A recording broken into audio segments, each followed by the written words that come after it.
রাহিম, আমি জনতা খাদিম উজ্জ্বল আপনাদেরকে জানাচ্ছি সেলুট।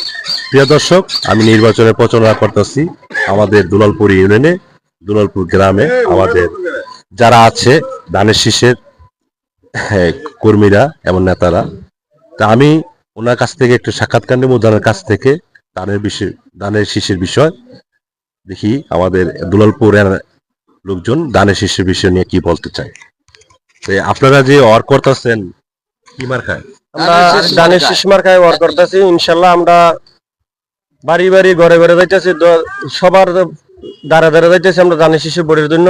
সেলিম ভাই অধ্যাপক, সেলিম ভাই ভালো লোক, ঠিক আছে। আমরা সংসদে পাঠাইলে আমরা এলাকায় উন্নয়ন হবে।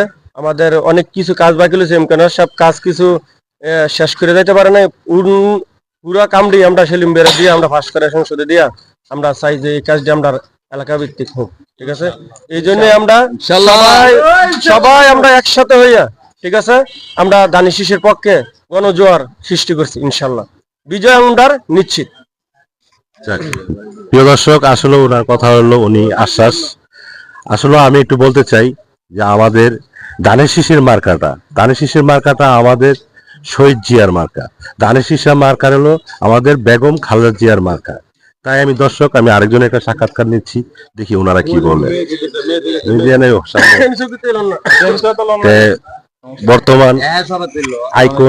বর্তমান আইকন যুবক সমাজের, তাদের মুখের থেকে একটু শুনতে চাই তারা কি বলতে চায়।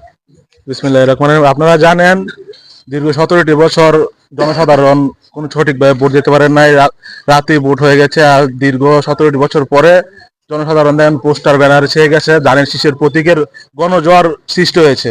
সব গরিব দুঃখীর মার্কা, যে মার্কাটি আমাদের ধানের শীষ মার্কা, এই মার্কাটি অধ্যক্ষ মোহাম্মদ সেলিম ভুঁইয়া স্যার হোমনাথের জন্য নিয়ে আসছে।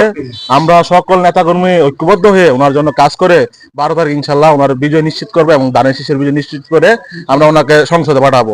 এবং এমকানও স্যারের যে অসমাপ্ত কাজগুলি ওইগুলি পুনরায় আমরা হোমনাথিত আসে পুনরায় করব, কাজগুলো কমপ্লিট করব।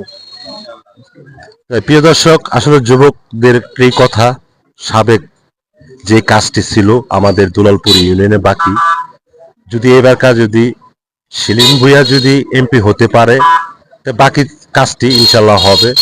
তাই আমি জনতা খাদিম উজ্জ্বল এখানে শেষ করলাম, ছোট্ট একটা সাক্ষাৎকার নিলাম।